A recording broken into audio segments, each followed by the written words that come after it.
Dear Pacer fans, people keep saying I owe Kevin Pritchard an apology. People saying, look, man, you better give Kevin Pritchard his credit. Look, man, Kevin Pritchard did this. You see Kevin Pritchard do. Listen. I don't owe Kevin Pritchard nothing. The job isn't done. If someone comes into your home and makes a mess and clean up, are you going to sit there and clap and praise them? No. You should clean your shit up.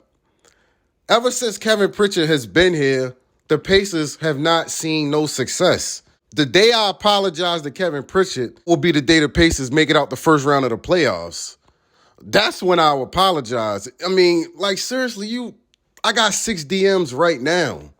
6 DMs on Instagram. People, listen, what you think about Kevin Pritchard now? How you feel about Kevin Pritchard? You tripping. This job is far from complete. Far from complete. But as far as Kevin Pritchard the last couple days, he's been doing this thing. I'll give it to him. He has been doing this thing. I mean, it's about damn time. But as far as the Kings and Pacers trade, the Pacers no doubt won that trade. Now, I'm going to start from the bottom of the trade and work my way up, and I'm only going to focus on the Pacers side of the trade. Tristan Thompson, he's a guy who most likely will never see time as a Pacer. Tristan Thompson probably won't step foot in Gainsbridge Fieldhouse. Tristan Thompson is a guy, I'm actually a fan of Tristan Thompson. I know people will probably be surprised. Tristan Thompson is a guy who he does a lot off the court as far as women. I mean, this dude is in the news every week as far as getting someone pregnant or cheating on his wife. Like, this dude is always in the news for the wrong reasons, but I'm actually a fan of Tristan Thompson on the court. You know, I became a fan of Tristan Thompson when he destroyed us in that Game 7, in 2018. I was like, I respect this dude. He doesn't complain anything. I would love to see him play with the Pacers, but we know Tristan Thompson has no place on his team. With Golga, Isaiah Jackson, Tristan Thompson does not need to be on this team. So I expect Tristan Thompson to be bought out in the next, couple days. And a lot of contending teams will probably want him because he's a guy who can come off the bench and rebound for you. If there's one thing Tristan Thompson can still do, that's rebound. So I expect a buyout as far as Tristan Thompson goes. Now, here's where it gets interesting. Buddy Love. What should the Pacers do with my guy, Buddy Love? Yes, Buddy Hield, Buddy Buckets, Buddy Love, whatever you want to call him. What should the Pacers do with him? Now, rumors are going around that the Pacers may flip him. Now, Buddy Hield is no doubt overpaid. There's no, discussing that. He's overpaid. He's making $23 million this year, $21 million next year, and $19 million the following year. But with these trades the Pacers have been making the last couple days, it's okay, to have Buddy Hield on the roster making that kind of money. When you got Tyrese Haliburton on a cheap rookie deal, you got rid of Caris LeVert's money. Tristan Thompson is about to be off the books. TJ Warren is coming off the books. Like, the Pacers have a ton of cap space, so you can afford to overpay a guy like Buddy Hield. And we just traded our best three-point shooter, or one of our best three-point shooters, in Justin Holiday. So why not keep Buddy Hield? I mean, I think Buddy Hield could literally light it up off the bench. Buddy Hield, yes, there's no doubt that he's overpaid, but like I said, the Pacers are cutting costs. When you look at teams like the Atlanta Hawks, the last couple years played this smart as far as their team contracts. You look at their key players, Trae Young, John Collins. While all those guys were on cheap rookie deals, they overpaid for guys like Gallinari. They overpaid for Clint Capella. They were able to overpay other guys because their main guys were on cheap deals.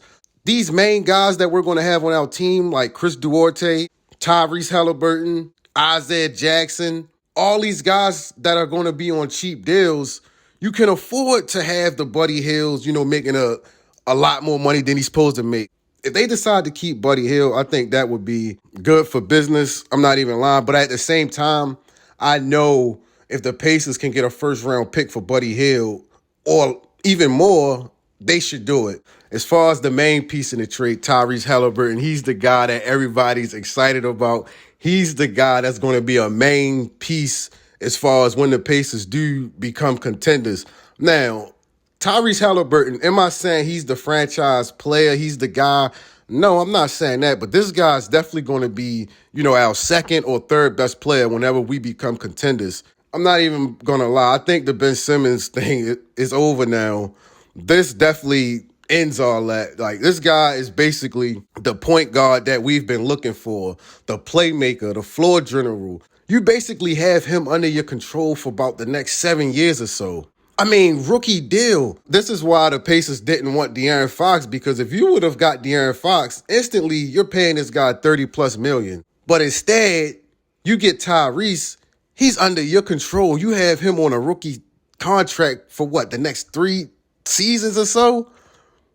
Then when you do pay him, guys like Buddy Hield will be off the books. Guys like Myles Turner will be off the books. Like your highest paid players now, those guys will be off the books whenever you have to pay Tyrese. And I don't think there's no question on who the center is on this team. And that's going to be Myles Turner. He's the guy. I know people want to say Isaiah Jackson maybe can be the guy. Terry Taylor, my guy. But those guys don't have the experience yet to take over the reins as a starting center. Especially if the Pacers expect to be back in the playoffs soon, which I think they do expect to be back in the playoffs soon. What does this mean for Malcolm Brogdon? A lot of people saying this is the end of Malcolm Brogdon. Listen, Malcolm Brogdon can play on my team any day as long as he's a shooting guard. Now, if he wants to remain point guard, he'll have to go. But as far as Malcolm Brogdon being a shooting guard, I would love to have him on his team. Imagine you got Buddy Hield, Malcolm Brogdon spacing the floor, Chris Duarte out. Come on. And as long as the Pacers keep losing, we'll have a top 5 pick.